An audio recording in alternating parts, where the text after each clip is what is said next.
সূরাতুল মুলক যারা নিয়মিত তেলাওয়াত করবে আল্লাহর মেহেরবানিতে তাদের কবরে কোনো আযাব হবে না। বিষ্ণুই বললেন এখানেই শেষ নয়, আরো আছে। শাফাআত লি সাহিবিহা, এই সূরাটা কিয়ামতের দিন এই সূরা যে তেলাওয়াত করবে তার পক্ষে সুপারিশ করবে। কোরআন যদি আপনার বিপক্ষে আল্লাহর কাছে নালিশ করে, আপনার বাঁচার কোনো উপায় আছে? আপনার পীর সাহেব আপনারে বাঁচাইতে পারবে, তাইলে আপনার দলের নেতা কেউ বাঁচাইতে পারবে আপনারে?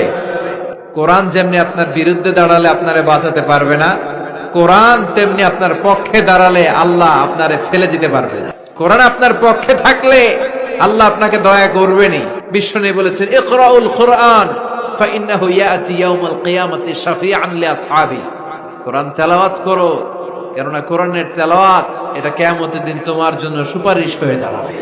এজন্য বিশ্বনবী বললেন যে ব্যক্তি সূরাতুল মুলক নিয়মিত তেলাওয়াত করবে, এই সূরাটা কিয়ামতের দিন ওই তেলাওয়াতকারীর জন্য আল্লাহর কাছে সুপারিশ করবে।